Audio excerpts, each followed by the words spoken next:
Estamos de volta e no Horizonte Debate de hoje falamos sobre comunicação e política.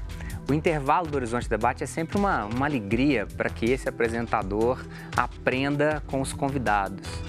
E quero ressaltar, nós temos hoje aqui no programa o Matheus do PSL, do MBL, representante da direita conservadora que ganhou as eleições, e João Moraes, que respeito tanto, Matheus também, do PCdoB, militante, representando a esquerda. E a todo momento aqui, os convidados divergem entre as ideias, mas se respeitam.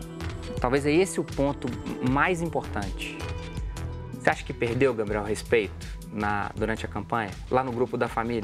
Você sim, brigou também? Com certeza, né? Assim, às vezes, na verdade, comigo, às vezes você quer até desligar um pouco daquilo, né? Sair daquela... Porque realmente isso é inevitável, né? Eu acredito que muitas pessoas perderam amigos, né? Por causa de eleição, que foi realmente muito acalorado e teve uma polaridade, né? Que essa polaridade gera uma repulsa natural. Por ser polarizado, duas opiniões, acaba atraindo pessoas para um dos opostos. E isso gera conflito, né? Jô, foi muito diferente essa eleição em função disso? Muito, mas muito mesmo. Minha família, nós tivemos problemas sérios. Aí uma parte criou o grupo Mortadela, que aí pôde conviver com a parte que divergia nas coisas cotidianas e na política foi o grupo Mortadela. Mas o que eu acho que a gente tem que ter consciência? Nós temos que ter consciência que essa eleição alimentou um ódio e valores antagônicos que nós temos que superar. Eu estava lendo um texto de um professor Danilo Miranda, que ele dizia que a comunicação tem uma função, que é a liberdade de expressão das ideias, mas tem outra função, estimular a coesão social. A sociedade brasileira tem que retomar aquele convívio, a solidariedade, o estímulo, acabar com o preconceito. Esse preconceito está gerando mortes, está gerando uma briga, que leva, por exemplo, a casos de gays mortos num número mais elevado do que existia. Então, eu acho que é um desafio nosso, nós, Matheus, Gabriel, mas Matheus, que tem diferença.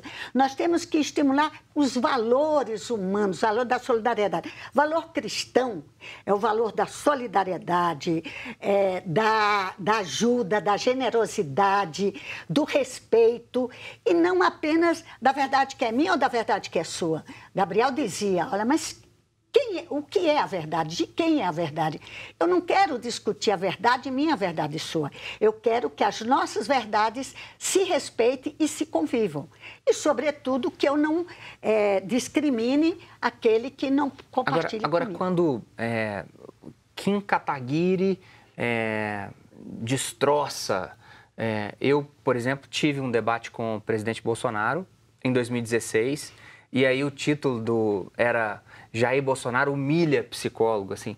Por que às vezes é tão difícil conversar com a direita? Sendo que, assim, Kim Kataguiri, Alexandre Frota humilha Marcelo Freixo.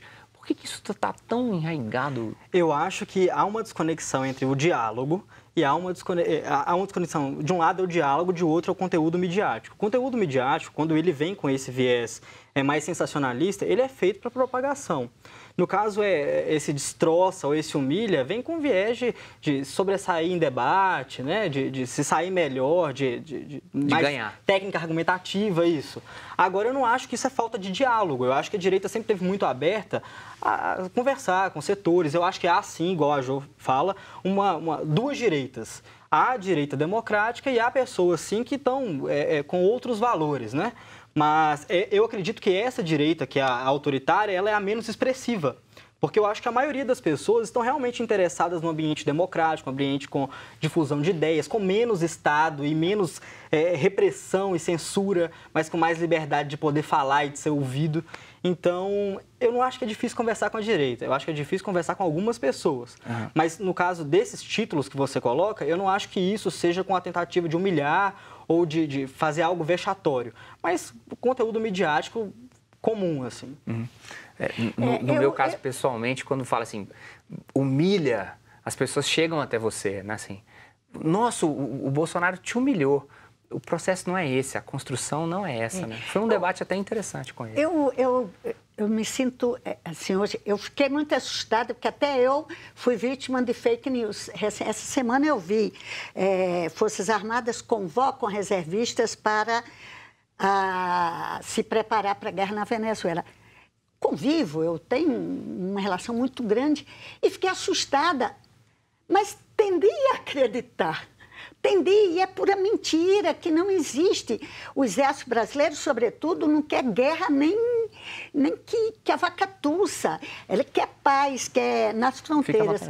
O problema central que eu sinto é que, nesse momento, quando você quer chamar atenção, você estimula o negativo. Então, as mulheres hoje estão... É um crescimento de feminicídio. Porque aí se fala de que mulher está se expondo, aí você tem uma propaganda de cerveja, que mulheres do corpo desnudado. Isso daí não tem nada a ver com aquilo que a gente quer de direitos, que o feminismo quer de emancipação. Tem respeito, mas isso estimula.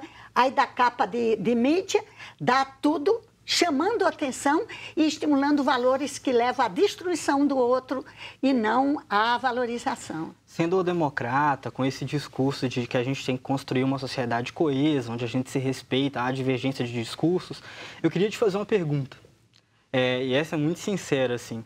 Como é que você vê, por exemplo, um regime autoritário como o do Maduro, que segue uma linha ideológica, que reprime a oposição, que tem essa certa desconexão com a democracia, que não aceita tanto o contraditório, não dá tanto a liberdade para que isso aconteça? Como é que você sente todo esse aspecto e como o PCdoB enxerga isso?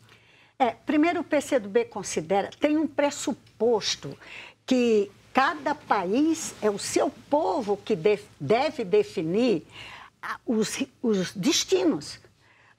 O governo da Venezuela é um governo que tem uma experiência longa de várias eleições, que tem suas contradições, tem, sobretudo, um imenso bloqueio econômico que os Estados Unidos decidem realizar para lançar mão do petróleo.